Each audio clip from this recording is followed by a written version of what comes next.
Hey everyone, Avapilot here, and today we're going to be taking a look at Bandai's Dragon Ball Super Muten Roshi. And as most people call him, is Master Roshi. Muten is actually just the Japanese word for master, I do believe.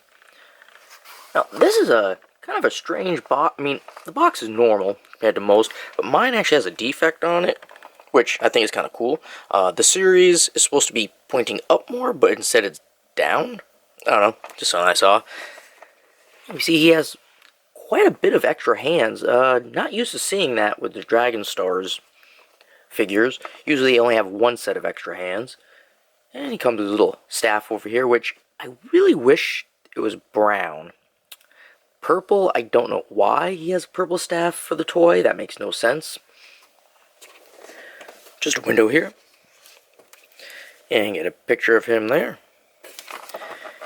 And on the back, you can see the rest that were part of this line, or well, this series. So there was Super Saiyan Blue Goku, Broly, Dragon Ball Super version, and Muten Roshi. So, why don't we get this open and take a closer look? Alright, well here he is out of the package. Pretty cool. We'll take that out for now. So he has his typical, his white shirt, tan pants. I like how he has his green flip-flops here. Little gray belt. It's pretty cool, I like it. Green shades. So this is he usually doesn't bulk up like this much. At least not in Dragon Ball Z he didn't. I think there was one time he did. During the show, I can't remember. I know he did it in one of the movies. But yeah, this is pretty much, he was like this at the end of Dragon Ball Super. Well, the end so far, when they were having against all the other universes, fighting against each other. Because he was one of the contestants, I guess you would say, or participants. So, who knows, maybe someday we'll get a regular Master Roshi for Dragon Stars. His scrawny and hunched over, perverted self he is. Why don't we see? We got his staff here. Nice purple staff. It would be better if it was actually, like I said, brown, the way it should be. But it just goes right in. There you go. Doesn't fall out. Try to move it. You can move it like a little. Actually, that's just his hand moving, but if I hold his hand still, there we go. It moves a little. That's okay. Take that out. And since we're talking about the hand, whoop, there he goes. Arm comes off, or hand comes off, and we'll take another hand. There we go. Not as easy as some of the other figures in the line, but still good. Wasn't too bad to get it on or off. And so he came with the open hand that was holding the staff. He comes with a fist. Now, the hand I put on is like an opened hand. Then he has another open hand for the other side. Another fist. And another hand to hold the staff. Alright, let's get into articulation, I guess.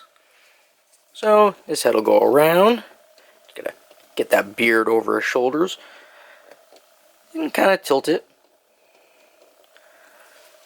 Looking down, he can do. Looking up, kind of just looks like he's looking straight. Then, for the shoulders, they don't have much movability like this. I mean, you can put his arm up, pretty good. Get the arm back down.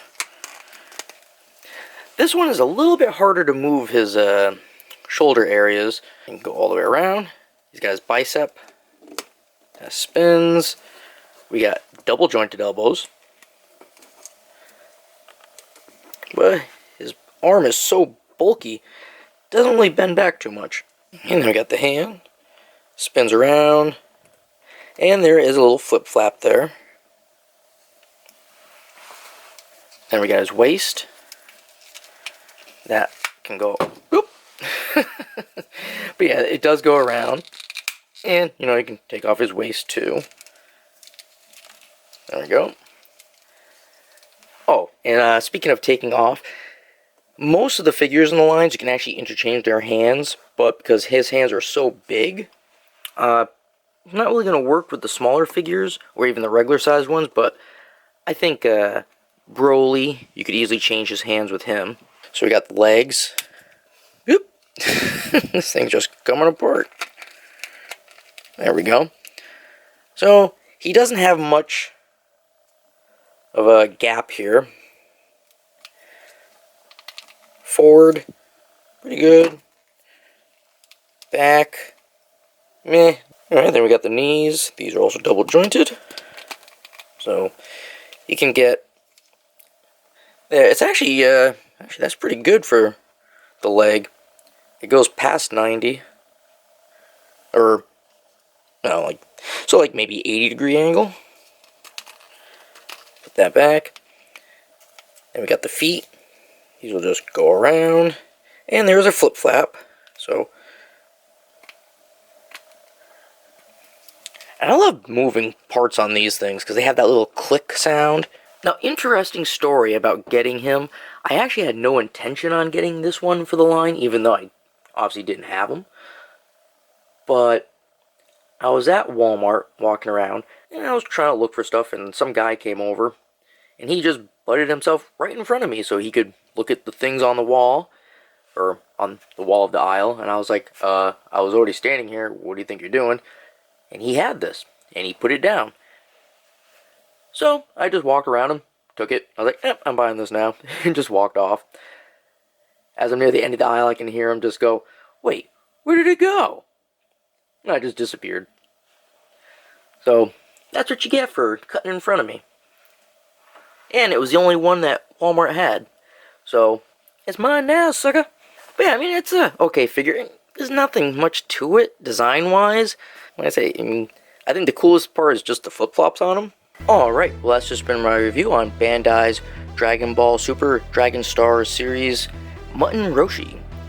And you know, if you have any comments or questions, feel free to leave them down below.